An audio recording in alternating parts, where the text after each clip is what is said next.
It's time for this week's episode of Brandon Sports Talk, featuring in-depth interviews from those who are trending in the world of athletics. And now, here's the host of Brandon Sports Talk, Brandon Pate.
Welcome back to Brandon Sports Talk. In today's episode, I have the privilege to interview the Colby head alpine skiing coach, Coach Eric Harlow. How are you doing today? Brandon, I'm doing great. I'm really thankful to be on here with you. Thanks for having me. Thank you. Can you talk about how you knew that you wanted to get started in coaching and college alpine skiing? Well, my history in ski racing and ski coaching has been a long one. I started ski racing at 8, and then I ski raced all the way up into college. I was actually at Colby Sawyer, and initially my plan was to be a teacher at a boarding school, coach skiing, coach baseball, raise the family at the boarding school, go to the dining hall. That was kind of the plan originally. But um, once I got into work after college, I realized that ski racing was a really good way to see the world. So I guess you could say sort of the first part of my career was spent traveling all over. Sometimes being on 4 different continents in a year. But once that sort of runs its course, and you're not sick of traveling to all those places, but you've kind of seen them all a number of times. I got started on a family, and ski coaching in college is just a wonderful way to balance your work with your life. Being on the road 200 days a year is it's not the best way to go if you have a family. So ski coaching in college allows that balance, and it's been really special both for my family, but this is a great experience coaching college age athletes. It's been really fun. What was that experience like for you going to College Sawyer and getting to play baseball and alpine skiing? Boy, I'll tell you what, it was probably, I never really thought about it. I just sort of did it. I knew that I wanted to play baseball and I knew that I wanted to ski race. And probably I underestimated the amount of time that I would need to spend on both. I didn't actually complete my 4 years in either of those sports. I stopped playing baseball after my sophomore year, and in ski racing, I raced through my junior year, but then had an internship in the winter my senior year. And it was a lot, but I'll tell you, they were very different experiences. The people I interacted with on the ski team and the people I interacted with in the baseball team, very different, but really rewarding. And I'm still friends with a number of these people. But I'll tell you what, I miss baseball. I really, baseball is a sport that I still love, and part of me regrets not still being involved. I watch as much baseball as I can. I love talking to the baseball coach here at Colby. I miss it, but it was really rewarding experience to be able to do both in college. Of course, what was that like balancing being both the alpine skiing and a baseball player? The balance was it was fine the majority of the year, but once we hit February, and we were having a bunch of baseball practice and ski races, still have a ton of ski races, and baseball practice got started. Again, I didn't really think about it. You would just go to ski practice or a ski race and then go to as many baseball practices as you could. We get a really wonderful baseball coach, a guy named Jim Broughton. He played at the University of Southern Maine, had a number of records there, at least when he was coaching me at Colby Sawyer. And he was really wonderful about it. He understood that I was trying to do both, and was really cool about it. And it was a new team at the time. So we were kind of taking as many talented guys as we could find. It really ramped up quickly. I mean, one of the reasons to stop playing as sophomore is because, I went from my freshman year, I was like batting leadoff and playing center field, to like my sophomore year platooning in right field and batting like 8th. And so, I could see the trajectory, and it wasn't, going in the right direction. But again, super rewarding. And I think it gives me a little bit of an idea of what the athletes go through here, balancing the rigorous academics at Colby with, the expectations that we have on the ski team. Of course, what were some of your biggest accomplishments skiing and playing baseball at Colby Sawyer? Boy, I will tell you, I did not have many meaningful accomplishments as a ski racer. In fact, I would say that I look back at my time at Colby Sawyer with some regret. I probably wasn't the most wonderful teammate. I probably could have spent a little bit more time honing my craft. But it was hard. We were skiing Division I. I mean, we would go out there and we would get crushed. I mean, I wasn't one of the better skiers on the team, and I was getting crushed. Our team was, getting crushed every weekend. That doesn't mean that we weren't, having fun, but it was hard. And again, I look back with some regret. I probably could have been a lot better as both a teammate and a skier back then. On the baseball side, I was proud. I led the team in hitting my freshman year, and it wasn't much. I think I probably hit 280, 286, I think. Oh, did I lose you? Mm. Oh, sorry. I hit 286, but I led the team in hitting. We actually went through a 13-game losing streak. So learning how to deal with that and to continue moving forward once you've lost 13 in a row. I mean, still searching for that first win. I can remember Jim. I can vividly remember this. He would like between games in a doubleheader, he would like lift the hat up off his head and he would rub his head like this and he would go, "You guys are making this guy look like Roger Clemens." And we would keep fighting, and we finally did win. I think we won probably 5 or 6 games that year. So again, super rewarding. It was the first year that Colby Sawyer had a baseball team. We took our lumps, but that team got good after I left. Jim did a great job recruiting. Of course, after your collegiate time, what was it like getting into skiing and coaching skiing for the U.S. ski team? Well, it took a little while to get there. I mean, I guess I started with the national team in my late 20s. And essentially, you would think that one of the requirements of coaching the national team was like being this amazing ski coach. The truth is, if you want to coach for the national team, you just have to be willing to go out on the road all the time. So I was willing to travel and do whatever it took. And that time with the national team was really special. We had a really great group of women, many of whom, or a number of whom, went on to be Olympians, multiple time Olympians, and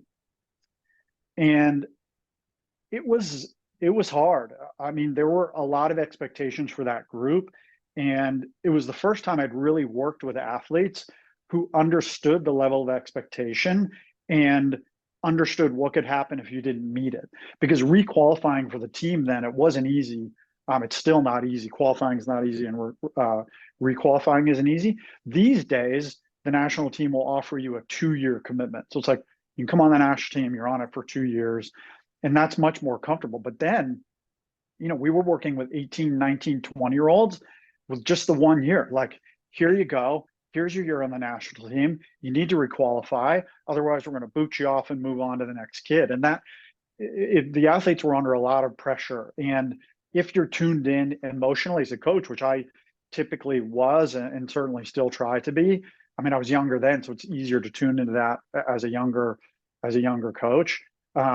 You could feel it. I mean, they would feel the pressure. And we had a ton of success that year. I think the team took, of the World Cup spots available from the NORAM tour, I think we took, there are 2 spots in each event. So 4 events, 8 spots. We took 7 of those spots. The only spot that we didn't take was one of the downhill spots. We had a lot of success, but it was high pressure. And I know that the guy I was working with at the time, he was the head Europa Cup coach at the time. He himself was feeling that a lot. So, you just try to get out there, keep the mood light, and keep everybody moving forward. But again, when you're traveling a lot, that adds stress. You're in multiple different countries, you're eating different food, you're driving on a different side of the road at times.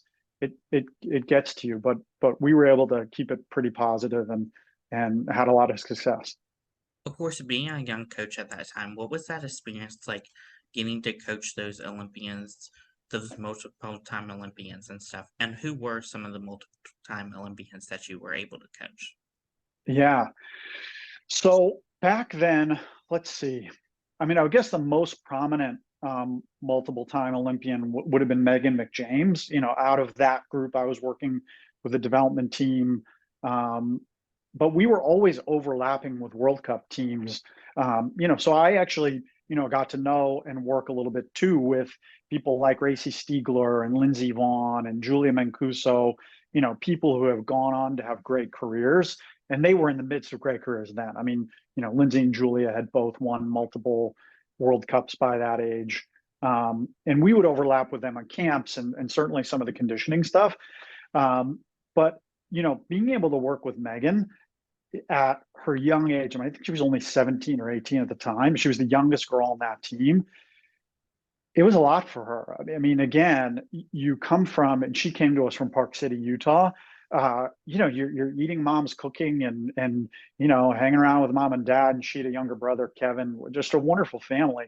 But you're not totally prepared for the rigors of life on the road. Eating 3 meals a day while we were in South America and Chile, going to Europe and banging around small towns and getting lunch here and breakfast in the hotel and, dinner, which is, may not align with what you feel like you want to eat. So it was challenging, but again, rewarding watching them go through this experience and make it through together. And so it wasn't, one of the cool things that happened, and I can see it in my time at Colby too, is that the athletes really start to take care of each other. And my time at the club level, you didn't see that much because, they're 16, 15, 16, 17. They're still only really taking care of each other. But, Megan being the youngest on that team, 17, 18, on a team with some of the women were 23, 24 years old, you start to see them work together and bring each other up. So as a coach, that's both rewarding because you're obviously having those team culture talks and seeing how they can help each other. But that's all talk until you get out there.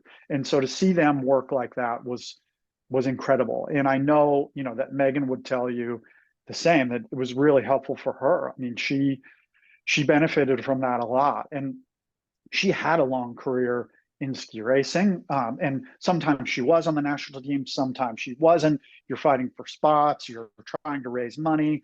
But to see her have that long career and to remember where she sort of started, it's so cool. And that, she got married and she's about to have a kid but it's, thinking back to those days is fun. And I, many of the lessons I learned as a young coach, I apply to what I'm doing today. I feel like I learn something new every day, which is also really cool. How was that experience like getting to coach as a head coach on the academy level for Rowan Academy along with Burke? Yeah, well, I'll tell you what's interesting about these places. I would say the big thing that jumps out at you when you start working with academy kids is the investment that their families are making. I mean, Roland Hall is a private day school in Salt Lake City. And certainly there is a cost to go there, but it's a day school. And so Romark, the ski academy associated with Roland Hall, has had so much success over the years. Many, multiple national team members going through there, Olympians. Anyway, the model there is different than it is on the East Coast. And I've worked at many of the ski academies on the East Coast. Those places, you're paying $70,000 just to walk through the front door. You haven't bought a pair of skis, you haven't gone to a camp, you haven't gone to a ski race. So the investment is so high that the responsibility that you feel as a coach to this kid and these families, because, everyone wants to be an Olympian, every single one of them. And, at 13, 14, they'll tell you that's their goal. And at 13 and 14, many of them are still in that pipeline. They could be Olympians. But by the time they turn 16, if they're not trending toward Olympians, you start to see kids who they want to go to a Division I college, ski Division I. And even then, that's not for everyone. So you feel this responsibility. They are making this incredible investment and you want to help them reach their goals, but not everyone is. So I think, one of the things I learned from working with the kids and the families at that level is how to manage expectations. Okay, 13, sure, you could be an Olympian. 16, okay, probably not. What do you want to do? Well, I want a full scholarship at the best ski team, or university in the country. Okay, that might be out too. So let's start to manage a little bit and see where you're at. And again, just a valuable a valuable lesson for any coach to learn. Managing expectations, again, especially with this high investment. If you figure, eighth grade to senior year, they're spending $60,000 a year just to walk through the front door. That's a really big investment to be able to tell families, well, geez, scholarship in college, it's out. Looks like, you're paying full pop in college too. Hard conversations, but valuable for your experience as a coach. What was that transition like from you from going from coaching on the private level at schools and for the US to getting to Colby to coach on the collegiate level? I made so many mistakes. I mean, early on, I made so many mistakes. I think you come to the college level and you are coaching now. So again, like I've coached, the majority of my time has been spent at the club level. So, the oldest and sort of most responsible athletes I coached at the club level, pretty consistently were 18 years old, 18, 17, 16. And you come to a college and you think, cool. I mean, these kids are going to have it all dialed. They're going to be on their schoolwork. They're going to take care of their skis. They're going to work out all the time. And for the most part, that's true. But you cannot, and I did at times, and I have at times, lose sight of the fact that these kids are still students too. And there still are many things that they don't know. And just because you graduate from high school doesn't mean you understand how to communicate effectively with your ski coach, with your teammates, with your parents, with the coach in the weight room, with the sports psychologist, with the nutritionist, so with the athletic trainer. And so one of the mistakes I made early on was like, well, these kids have it totally dialed. So then, I start communicating, trying to over communicate. But then you got to be careful with that too, because they are really smart. So when you start going down the road of over communication, which is something that most people will recommend, you need to over communicate, but you can't over communicate to the point of like being redundant with the simple stuff. And so that's hard, right? Like, gee, coach, like, we know that the ski room needs to be clean. Like, you don't need to tell us that. So you're always, for me, I've always been making mistakes. But I think, one of the things that I take to heart, and one of the things that sort of allows me to sleep at night, is that the mistakes have all been around communication, trying to communicate. Rarely are my mistakes around under communicating. And I think that's a good thing, and that's a strength. And, as I look back to Eric Harlow 10 years ago or Eric Harlow 20 years ago, the communication piece is one of the most, I mean, it is the most important thing we do as coaches. And I heard someone make a distinction the other day. It was a performance coach, a mental performance coach. And she said that never underestimate the difference between communication and conversation. Okay. Communication is me telling you something, and that's it. Conversation is us talking about it. So I think, probably more than ever, the conversation with the college athletes is really important, because they have a lot of agency and they constantly want to know why. And so that's something that I said I learned something every day. That was like 2 months ago, I learned that. Right. Oh, conversation versus communication. So conversation is important when you're working with athletes at this age. What was that transition like for you from going from Salt Lake to coming over to Maine and coming to Colby to become the next head coach? Well, I'll tell you, I made two transitions. So I went from Salt Lake back to Vermont, and then spent some time in Vermont, spent some time with the national governing body, and then I went back out to Reno, and then I came back to Maine. So, again, I mean, I think I said earlier, as a young coach, I was traveling a lot, and, it was no problem to, go to sleep with your car packed one night in New Hampshire and, wake up the next day and start your journey to wherever. I mean, it was, on a plane, in a car, wherever it was. We're always moving around. But you start to realize once you get married, which I did between my time being with the national governing body as a regional director to moving to Nevada, it's not that simple, right? Because it's not the person that I'm marrying maybe isn't used to traveling like that and isn't used to living that far from home. So after spending 4 years in Reno, we were ready to come back. I mean, my family's from New Hampshire, and that's where I grew up. Her family is from Sherbrooke in Canada. So, we were looking for opportunities to get back. And I'll always feel lucky that Colby was willing to hire me for this job, because it allowed us not only to get back to the East Coast, to be close to families, both of our families, but it also provided me an opportunity to have a job that allowed for a little bit of work-life balance. So, I mean, that's something you're always managing. I'm not sure if you have kids, but you're always managing that balance, and it's not always in equilibrium, but it's just like anything else in sport. You just start practicing, and you're never going to be perfect. It doesn't matter if you're playing golf or ski racing or shooting the basketball or hitting as a hitter in baseball. You're never perfect. You just keep trying to do it better than the day before. What was that feeling like becoming the next head coach for Colby in alpine skiing?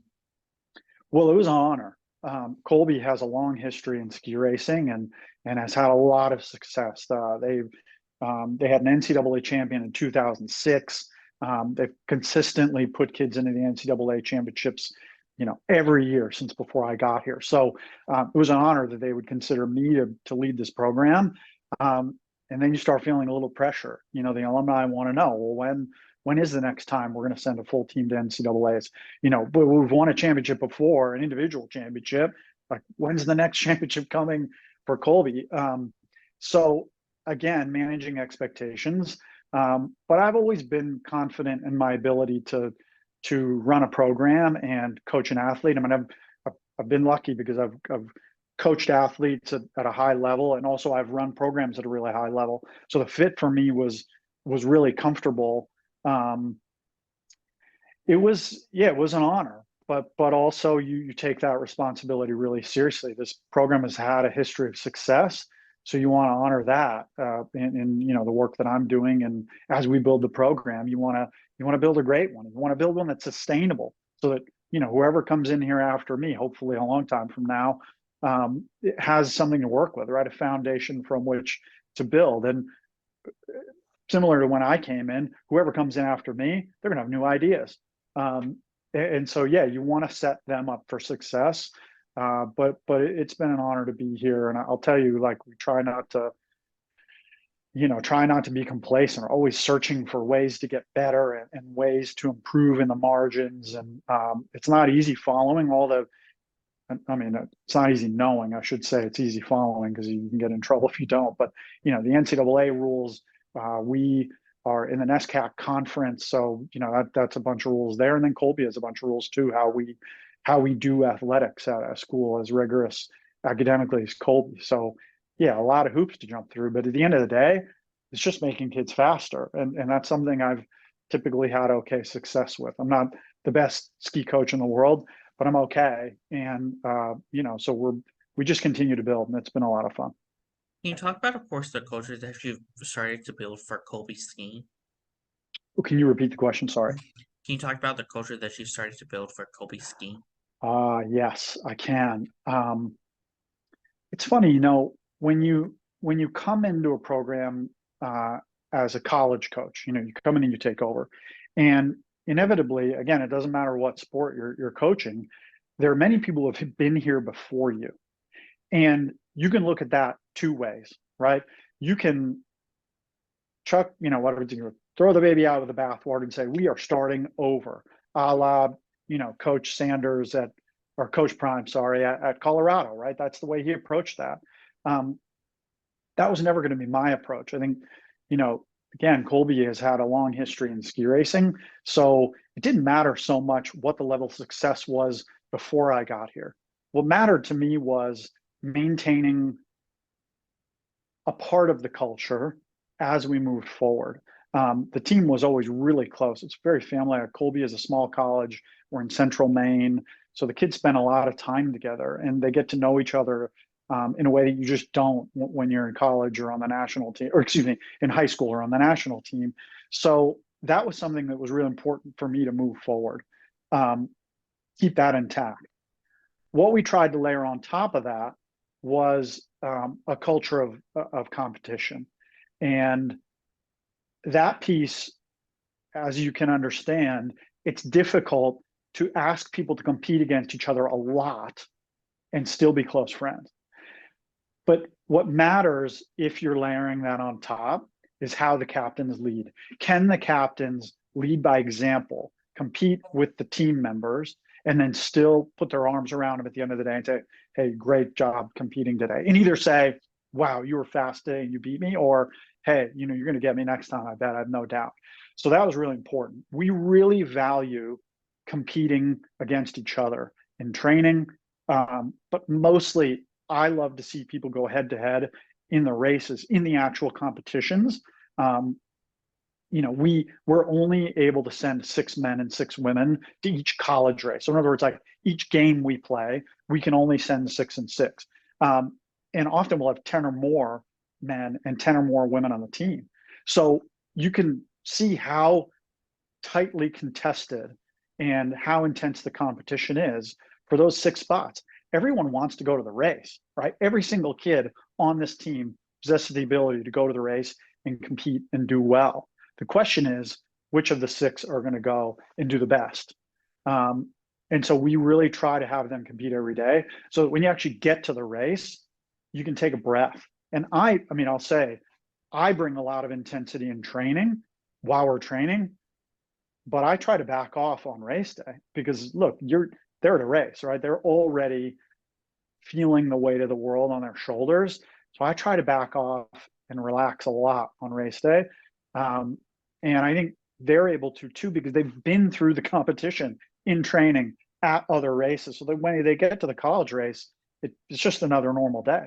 They're just competing. And it's hard. We've incredible skiers in our league, former national team members from Norway and Sweden and Germany and Austria and Canada and the United States. So it's hard to do well in our league. You have to come ready to compete and bring your best as a competitor every time we go and race. And I guess that's the whole point. We want to be able to compete, want the support of your teammates, want to be able to compete really hard because we want you to be ready for that really high level of competition. Of course, as you talked about that, what is that like, obviously, getting to coach some athletes that are on those national teams like US, Canada, or other countries like Germany? I'll tell you, we don't get a lot of those kids.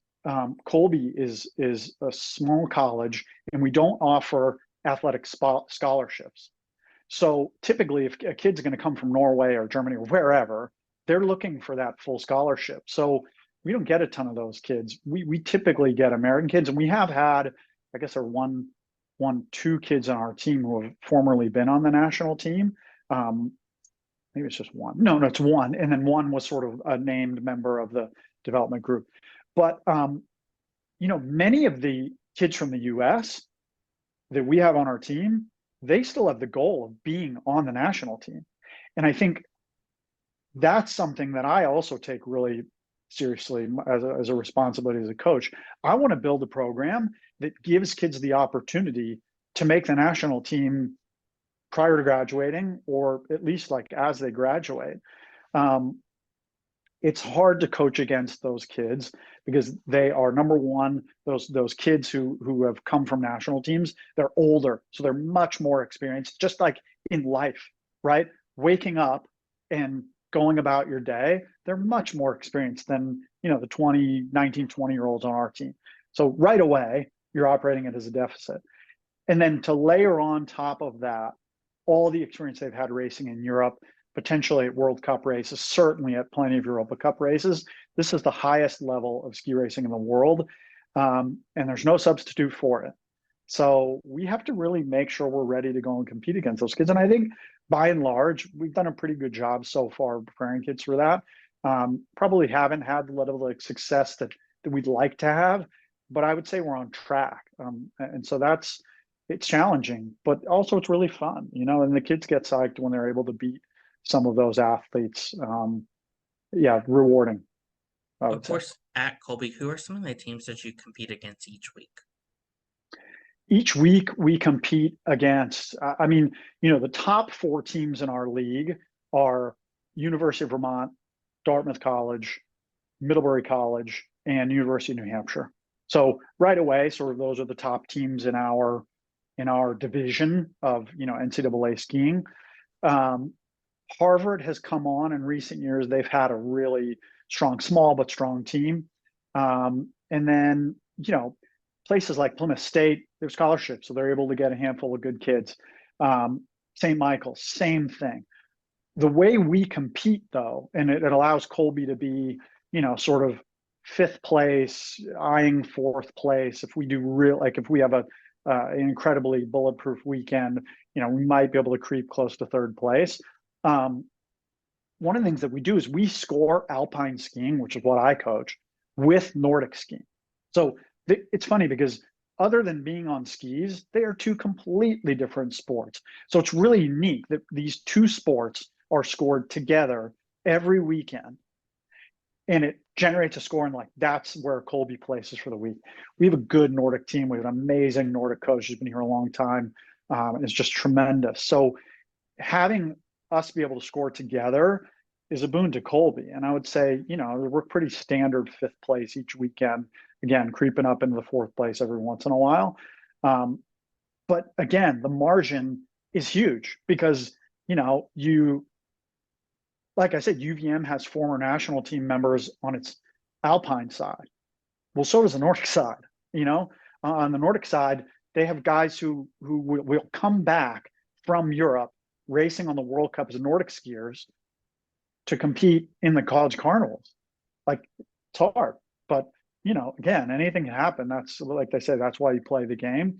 So we go out there and compete. But it's hard. And I would say, I try not to complain. Well, if only we had scholarships. I try not to do that because nothing's going to change, right? We're not, all of a sudden, Colby's not going to start offering scholarships. We've just got to find the best way to compete with the situation that we're in. And again, I think I've been successful at that as a coach at every stop. Okay, here's our situation.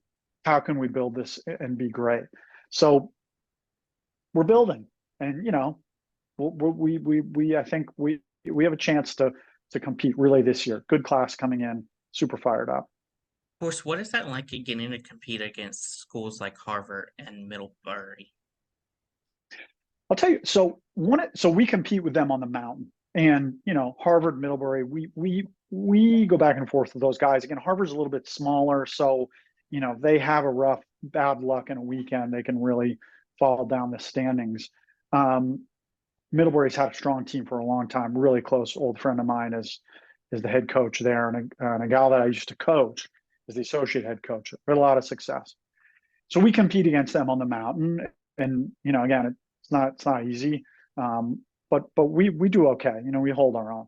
But the other way we compete against them is in recruiting, and that one of the hard parts about that is that you can raise your profile as a program, and Colby can raise its profile as a school.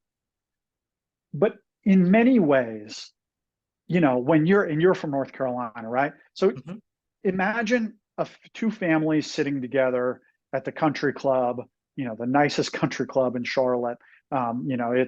It's gilded, and they've got the best brunch in Charlotte, and the fairways are perfectly manicured, and the tennis courts are perfectly dragged. In those conversations, our program and our school profile lags behind what people think they know. So yeah, I mean, against Harvard, we're typically going to lose that, right? The parent would much rather say, Brandon's starting at Harvard in the fall. And I would say, so that, first of all, we're not going to win that battle very often.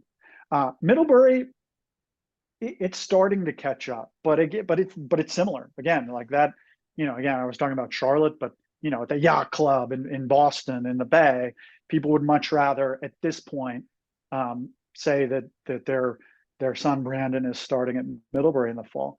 Colby's creeping up, though. I mean, Colby has made incredible strides. We're in the midst of $1 billion capital campaign. Okay, I'm standing in a $220 million athletic center.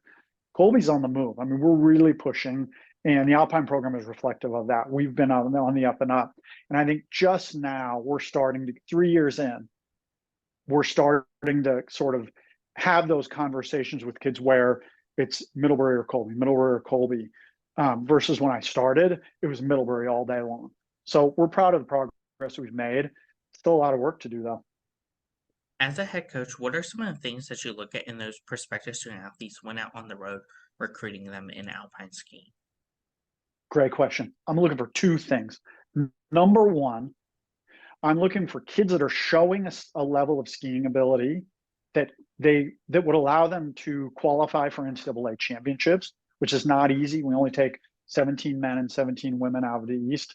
EISA, which is kind of the eastern part of ski racing in the NCAA, and then there's Rocky Mountain Division. But we're allowed 17 and 17, which is not many spots. So, that level of skiing has to be really high. But every year we want to send a full team to NCAAs.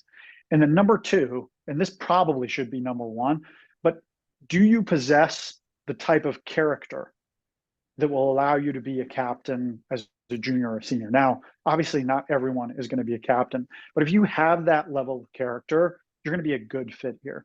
And as sort of a side note, but sort of this permeates all of that, you have to want to come to school in Central Maine. It's beautiful here. We're less than an hour from the coast. We're an hour from the mountains. World-class training at Sugarloaf. The kids will go surfing on weekends. I mean, again, when they're at school, a lot of time they're wearing the dry suits because it's cold in the waters of Maine. But Maine allows for incredible access to wilderness and natural beauty.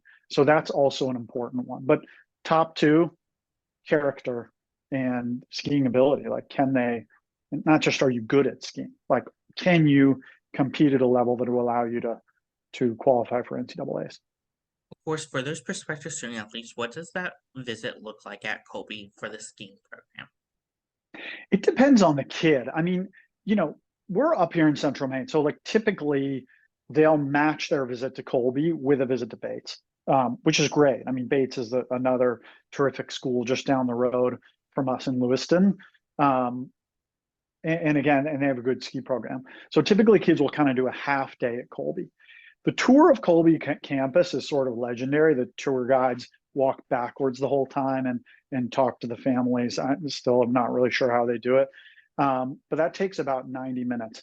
And then I'll take about an hour with the recruit and show them the athletic facility, which, it's a huge wow factor. Again, $200 million, and like, it looks like it, like spent every penny, and it's gorgeous. So we'll take them through the athletic center, and then we'll talk a little bit in my office about where you are as a potential recruit. I'll tell you that more and more as kids come in as juniors in high school, or even sort of summer before their senior year, fall of their senior year, they're not quite at a level that would allow us to say you're in, and I'm going to take care of you in admissions, do what I can, like all the capital I have, I'll apply it, and then allows them to get in academically as well. So that rarely happens. So more so it's, hey, keep sharing video with me. Let's keep in touch. But again, if they're sharing video, you can kind of see where they're headed. So it's complicated. You want to recruit kids who are going to be at that level, like I talked about, potential NCAA qualifier.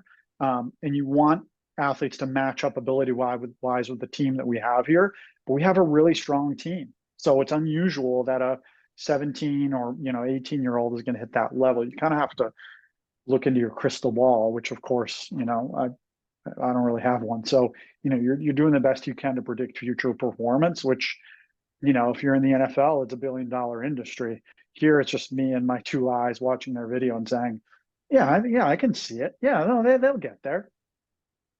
As an alpine skiing coach, what is it like seeing those freshmen get to put on that uniform and represent Colby for the first time? It's awesome.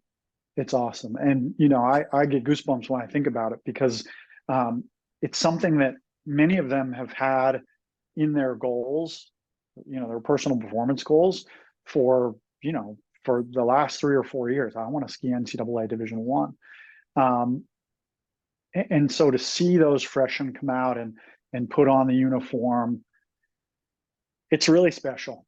They join a club that has again a long history and a long history of success, um, and they're proud to do it. And honestly, you've spent time recruiting them, you spent time getting to know them, you spent time getting to know their families, their high school coaches. You've watched them. In some cases, we watched them grow up. There's a kid on our team now who I've known since he was 8 years old. So, you watch these kids grow up, and to see them put on that uniform and know that sort of, hey, like here we go. We're in this together. It's just really cool. It's a cool moment. And then, you put it on the morning of the first ski race and then bam, you're thrown right into the fire against, former national team members and all fully scholarship athletes. So there's not much time to enjoy it, but they do get some time, and I'm always really proud for them. As a head coach, what is it like seeing your athletes go on to the national level after competing collegiately? I'll tell you what, this is the most rewarding thing. And I, as a club coach, it's happened to me many times. Kids make the national team and continue on. So far as a college coach, it hasn't happened. But again, I've only been here 3 years. On the team currently, I mean, I count 4, 5, maybe 6 kids who could go on and continue to compete after college. And that's really special. I mean, because keep in mind, there are a couple things at play here. Number one, they need to keep developing. The development trajectory needs to continue to rise. They need to continue to get better. And it's not easy to do because they're balancing this rigorous academic experience. They're having to manage with interviews and internships. And, because by the time you're a senior, like maybe you want to have a job set up. And so to see kids continue on is incredibly rewarding because you've helped them do that. You've put the program in place. It's allowed them to continue. You've sort of cleared the decks, or at least supported them enough academically that it's allowed them to continue to move through. And then I would say the final component is, do they love ski racing still? Because this is one of those sports you can't do if you don't love it. Don't do it. And I think probably every sport's like that. Our sport is particularly difficult. You're outside, 4 to 8 hours a day.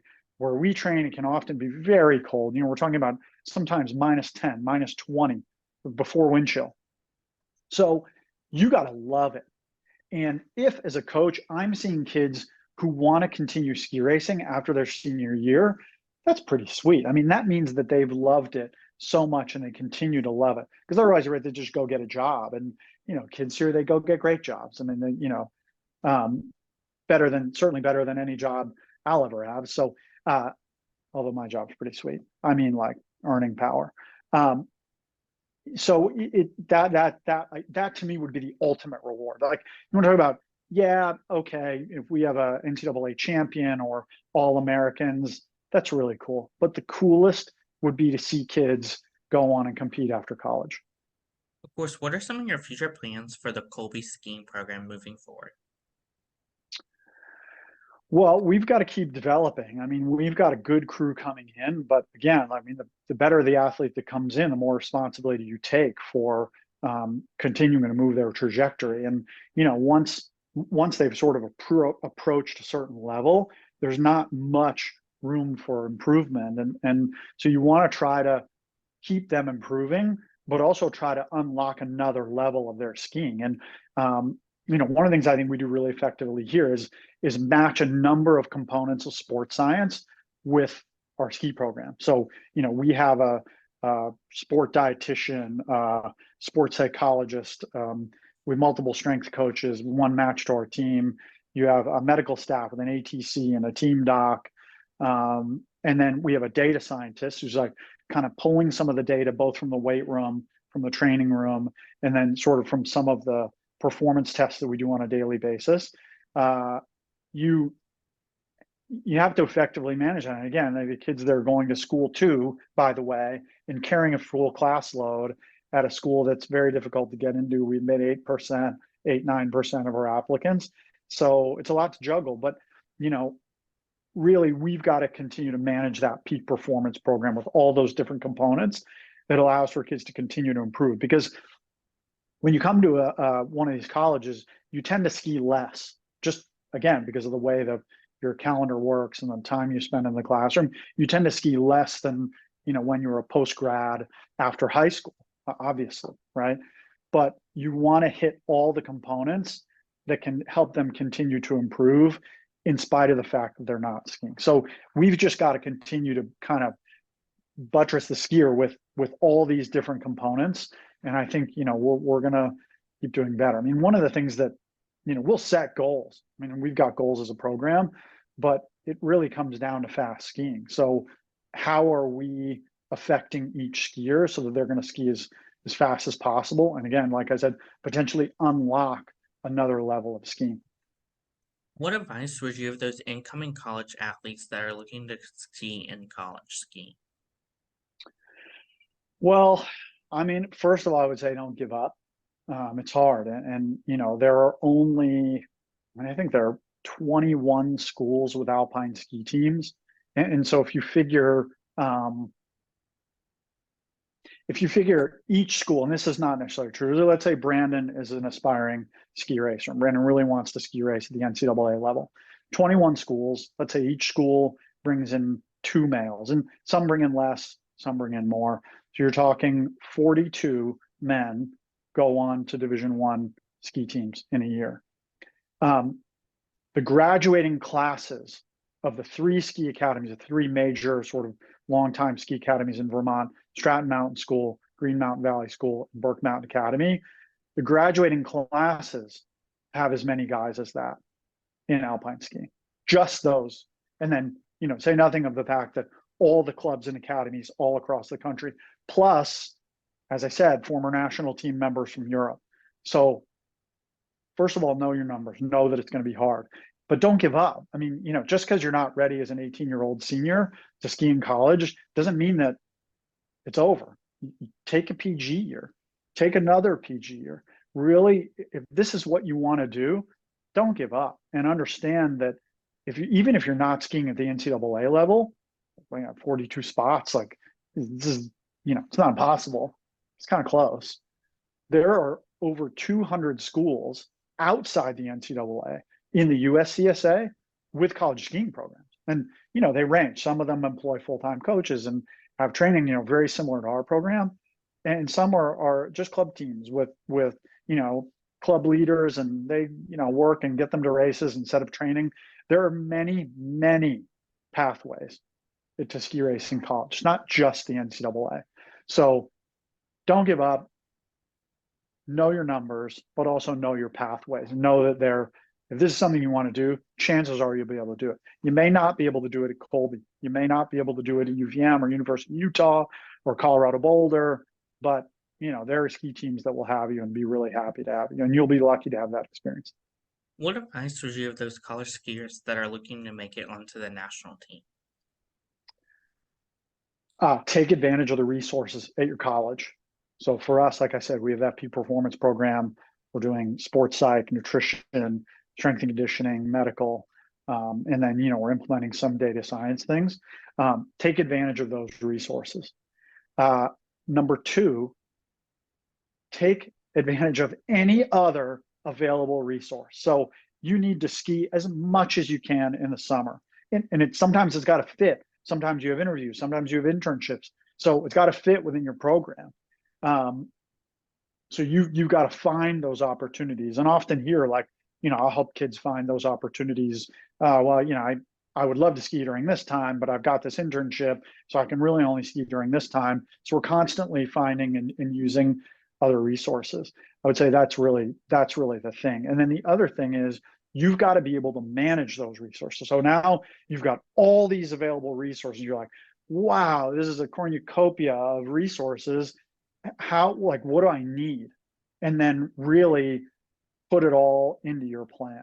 And what you tend to find is that these available hours in the day, you thought you'd have all this time at college, right? Oh, some days I'm only in class 2 hours a day. This is amazing. All the hours are taken up, right? You're either studying or accessing those resources. Those are the two things, really.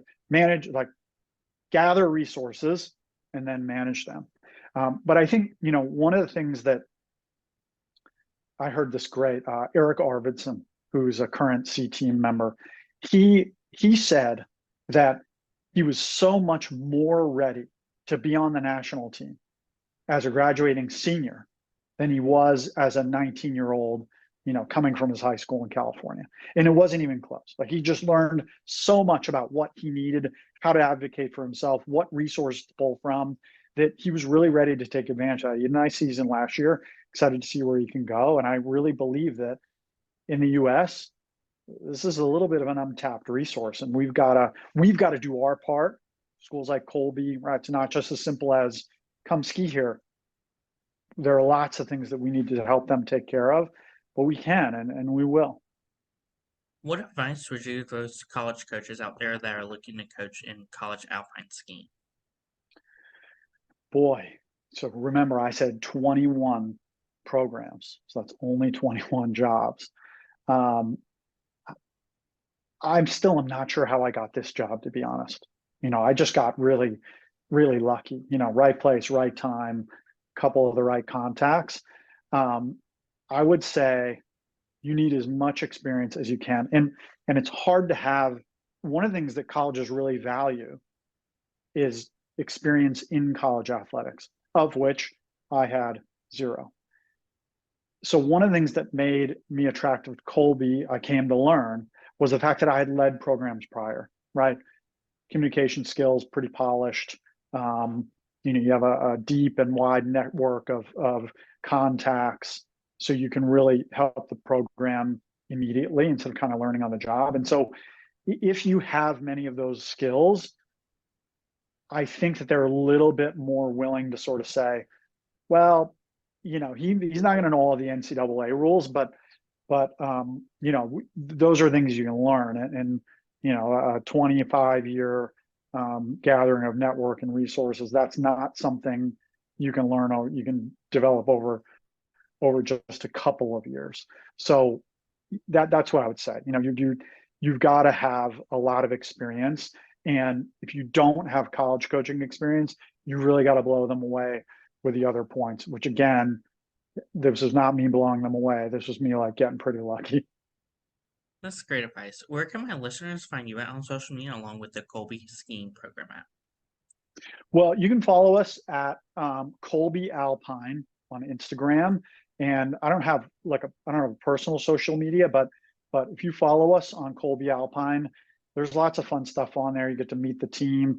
As we start to fundraise in February, I'll do some videos about why you should support Colby skiing. I'm not trying to be funny, but people have told me that it's funny. We actually have a really funny interview from last year. One of our skiers, a little pop math quiz on the lift. So that was one that people have found funny. But anyway, Colby Alpine on Instagram. That's a good place to find us. Thank you again, Coach Eric Harlow, for your interview, and best luck in your future with the Colby Alpine Skiing as the head coach. Brandon, it was a real pleasure. Thanks for your time today. Thank you. You can find Brandon Sports Talk on Instagram at Brandon Sports Talk, Twitter at Talk_Brandon, and you can find me on YouTube at Brandon Sports Talk. Don't forget to like, comment, and subscribe. Thank you again, Coach Eric, for your interview, and best luck in your future. Take good care, Brandon. You've been watching Brandon Sports Talk. Please feel free to like, share, and subscribe to Brandon Sports Talk on social media and on YouTube.